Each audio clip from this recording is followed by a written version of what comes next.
ഫെബ്രുവരി 6 വ്യാഴാഴ്ച. മാർക്കോസ് 6, 7 മുതൽ 13 വരെ വാക്യങ്ങൾ.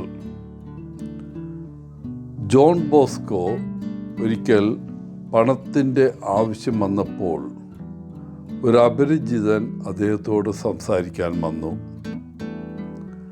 അപരിചിതൻ വിശുദ്ധനോട് ചോദിച്ചു, നിങ്ങൾക്ക് പണത്തിൻ്റെ ആവശ്യമുണ്ടോ? അതെ. നിങ്ങൾ എന്ത് ചെയ്യും? ഞാൻ ദൈവത്തിലേക്ക് തിരിയും, ബോസ്കോ പറഞ്ഞു.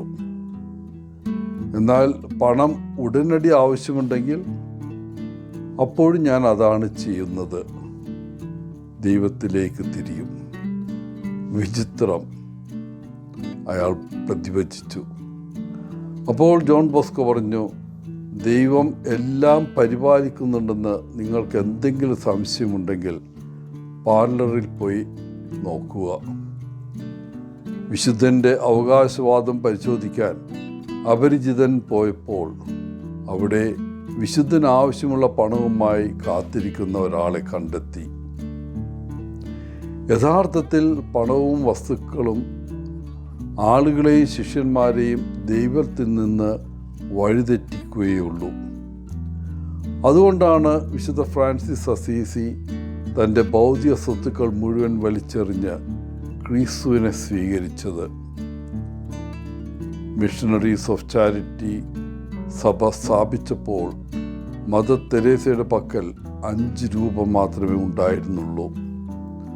പണമല്ല, ദൈവമാണ് നമ്മുടെ ശുശ്രൂഷ സ്ഥാപിച്ചിരിക്കുന്ന പാറ. ഭൗതിക തയ്യാറെടുപ്പുകളില്ലാതെ തങ്ങളുടെ ദൗത്യം തുടരാൻ ഇന്നത്തെ സുവിശേഷത്തിൽ യേശുനാഥൻ ശിഷ്യന്മാരോട് ആവശ്യപ്പെടുന്നു. ശിഷ്യന്മാരെ അവരുടെ ദൗത്യത്തിന് അയക്കുമ്പോൾ, അവർ ആദ്യമായി ഒരു പട്ടണത്തിൽ പ്രവേശിക്കുമ്പോൾ അവരെ അതിഥികളായി സ്വീകരിക്കുന്ന അതേ വീട്ടിൽ തന്നെ താമസിക്കാൻ അവരോട് അവിടുന്ന് നിർദ്ദേശിക്കുന്നു. ഇതിനർത്ഥം ശിഷ്യന്മാർ കൂടുതൽ സുഖകരമായ ജീവിത ക്രമീകരണം വാഗ്ദാനം ചെയ്യുന്ന മറ്റൊരു വീട്ടിലേക്ക് മാറരുത് എന്നാണ്.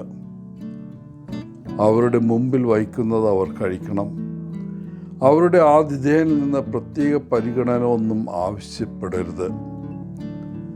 ശിഷ്യന്മാർ സ്വയം ആശ്വാസം തേടുന്നതിൽ നിന്നോ തനിക്ക് നൽകാൻ കഴിയാത്ത കാര്യങ്ങൾ ചോദിച്ചുകൊണ്ട് ആതിഥേയനെ അപമാനിക്കുന്നതിൽ നിന്നോ തടയാനാണ് യേശു ഈ നിർദ്ദേശങ്ങൾ നൽകുന്നത്.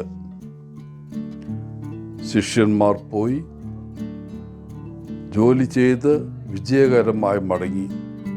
അവർക്ക് ഭൗതികമായ ഒന്നും നഷ്ടപ്പെട്ടില്ല, എല്ലാം പരിപാലിക്കപ്പെട്ടു.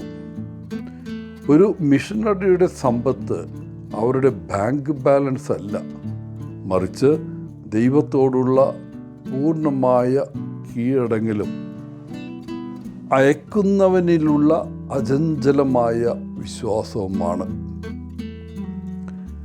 ഇന്ന് തിരുസഭ ജപ്പാൻകാരനായ വിശുദ്ധ പോൾ മിക്കിയെയും മുംബൈയിലെ ബെസിനിൽ നിന്നുള്ള ഇന്ത്യക്കാരനായ ഗോൺസാലോ ഗാർസിയെയും 16ാം നൂറ്റാണ്ടിൽ ജപ്പാനിൽ രക്തസാക്ഷികളായി മരിച്ച മറ്റ് 24 പേരെയും ഓർമ്മിക്കുന്ന ദിവസമാണ്. 1862 ജൂൺ 8-ാം തീയതി പയസ് 9-ാമൻ മാർപ്പാപ്പ ഗോൺസാലോ ഗാർസിയെയും സഹരക്തസാക്ഷികളെയും ജപ്പാനിലെ 26 രക്തസാക്ഷികൾ എന്ന പേരിൽ വിശുദ്ധരായി പ്രഖ്യാപിച്ചു. വാസ എന്ന സ്ഥലത്ത് അദ്ദേഹത്തിൻ്റെ പേരിലുള്ള ഒരു കോളേജ് ഇപ്പോഴുണ്ട്. മാത്രമല്ല, വാസായി രൂപതയുടെ രക്ഷാധികാരിയാണ് അദ്ദേഹം. ഗോൺസാലോ ഗാർസിയുടെ തിരുനാൾ ഫെബ്രുവരി 6-ാം തീയതിയാണ്, അതായത് ഇന്നത്തെ ദിവസം. എല്ലാവർക്കും ഈ തിരുനാളിൻ്റെ മംഗളങ്ങൾ നേർന്നുകൊണ്ട് ഒത്തിരി സ്നേഹത്തോടെ പോളച്ചൻ CSSR ഫ്രം